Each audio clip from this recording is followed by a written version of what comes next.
আসসালামু আলাইকুম, আমি শারমিন হীরা মম হিরাস কিচেনে আপনাদের আরও একবার স্বাগত জানাই। কতটুকু সেমাইয়ের সঙ্গে কতটুকু দুধ দিলে লাচ্চা সেমাই পারফেক্ট হবে, এই রেশিওটা জানা না থাকলে সেমাই কখনো মজা হবে না। আমি চেষ্টা করেছি পুরো ভিডিও জুড়ে বিভিন্ন টিপস সহ রেসিপিটা শেয়ার করার। আশা করছি ভিডিওটা আপনাদের কাছে ভালো লাগবে। শুরুতেই একটা কড়াইয়ে 1.5 টেবিল চামচ ঘি দিয়েছি। তার মধ্যে দিয়েছি মেজারমেন্ট কাপের 2 কাপ লাচ্চা সেমাই।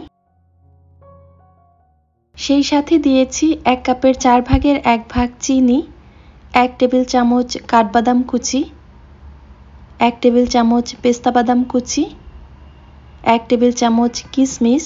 এই সবগুলো উপকরণ একদম কম আঁচে নেড়েচেড়ে ভেজে নেব। আর যারা বাদাম পছন্দ করেন না তারা চাইলে বাদামটা বাদ দিয়েও রান্নাটা করে নিতে পারেন। আর এক্ষেত্রে আমি 5 থেকে 6 মিনিট একটানা ভেজে নিয়েছি নেড়েচেড়ে। এরপর যখন রংটা পরিবর্তন হয়ে একটু লালচে বর্ণ ধারণ করেছে, সেই লেভেলে 1 কাপের 4 ভাগের 1 ভাগ গুঁড়া দুধ দিয়ে সাথে সাথে আমি চুলাটা বন্ধ করে দিয়েছি। পাতিলে যে গরমটা আছে আর সেমাইয়ের যে গরম, এটা দিয়েই আমি দুধটাকে সেমাইয়ের সঙ্গে নেড়েচেড়ে রান্না করে নেব। দুধ দেওয়ার পর যদি চুলা জাল করা হয় তাহলে কিন্তু দুধটা পুড়ে যাবে আর তখন তেতো তেতো লাগবে, খেতে ভালো লাগবে না। এই যে দেখছেন, এটা কিন্তু লাচ্চা সেমাইয়ের প্রিমিক্স রেডি হয়ে গেছে। এটাকে যদি এয়ারটাইট কন্টেইনারে রেখে ফ্রিজের নর্মাল চেম্বারে রাখা হয় 8-10 দিন অনায়াসে ভালো থাকবে। তখন শুধু দুধটা গরম করে এটা দিয়ে নিলেই সুন্দর লাচ্চা সেমাই রেডি হয়ে যাবে। ইনস্ট্যান্ট যে অনেক কাজ করা বা অনেক কষ্ট করার ধকলটা থাকে ওইটা আর লাগবে না। আমি যেহেতু এখনই দুধে ভিজিয়ে রান্না করে দেখাবো, এর জন্য আমি সেমাইটাকে আলাদা একটা পাত্রে নামিয়ে একটু নেড়েচেড়ে ঠান্ডা করে নিয়েছি। এখন একটা কড়াইয়ের মধ্যে মেজারমেন্ট কাপের 4 কাপ তরল দুধ দিচ্ছি, যেটা আমি আগে বলক তুলে একবার জাল করে নিয়েছিলাম। যদি আগে জাল করা না থাকে, নতুন করে জাল দিতে হয়, তো সেক্ষেত্রে সামান্য একটু দুধ বাড়িয়ে দিতে হবে। এর মধ্যে মাঝারি সাইজের 1 টুকরো দারুচিনি আর মুখ ফাটিয়ে নেওয়া 3টা ছোট এলাচ দিয়ে নিচ্ছি। এর সাথে দিচ্ছি হাফ কাপ চিনি আর সেই সাথে একেবারে সামান্য একটু লবণ, টেস্টের ব্যালেন্স করার জন্যই দিয়েছি। গুঁড়া দুধ দিয়েছি 1 কাপের 4 ভাগের 1 ভাগ।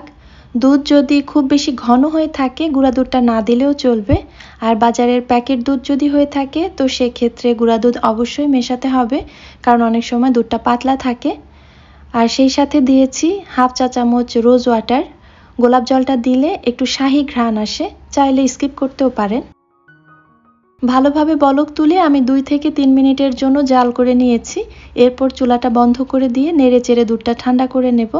আর এ পর্যায়ে এসে আগে যে গরম মশলাগুলো দিয়েছিলাম ওগুলো তুলে নিচ্ছি। এগুলো বেশি সময় ধরে দুধের মধ্যে ভেজানো থাকলে সেমাইয়ের মধ্যে এক্সট্রা গন্ধ ছড়াবে, তখন সেমাইটা খেতে খুব একটা ভালো লাগবে না।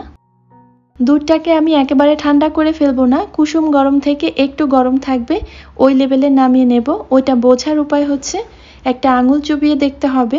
আঙুলটা দেয়া যাবে ঠিকই, তবে খুব বেশি সময় রাখা যাবে না।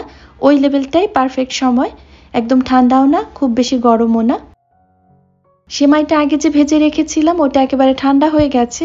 এখন হালকা গরম যে দুধটা রেডি করেছি ওটা সেমাইয়ের মধ্যে দিয়ে দেব। গরম দুধ, একদম অতিরিক্ত গরম যে দুধটা থাকে ওটাও সেমাইয়ে দেওয়া যাবে না, আবার গরম সেমাইয়ের মধ্যেও দুধ দেওয়া যাবে না। মোটামুটি দুইটাই ঠান্ডা হলে তারপর দিতে হবে, তা না হলে সেমাইটা একেবারে ভর্তা মতো হয়ে যাবে। দুধ দেওয়ার পর নাড়াচাড়ার কোনো দরকার নেই। 10 থেকে 12 মিনিট অপেক্ষা করলেই দেখবেন পুরো দুধটা সেমাই শুষে নিয়েছে, একদম মাখা মাখা হয়েছে। এই লেভেলে খেলে অসম্ভব মজা হয়। সেমাই যতটুকুই নেবেন, যে কাপ মেপে নেবেন, দুধটা চেষ্টা করবেন ওই সেম কাপের ডাবল করে দিতে। সেমাইয়ের থেকে ডাবল দুধ হলে ওই যে মাপটা হয় মেজারমেন্ট, ওইটা অ্যাকচুয়ালি পারফেক্ট। এর থেকে বেশি হলেও পানি পানি থাকে আর কম হলে শুকনা শুকনা লাগে। তো এই মাপটা মনে রাখবেন, দেখবেন ইনশাআল্লাহ পারফেক্ট লাচ্ছা সেমাই বানাতে পারবেন। আজকের ভিডিও এখানেই শেষ করছি। আল্লাহ হাফেজ, আসসালামু আলাইকুম।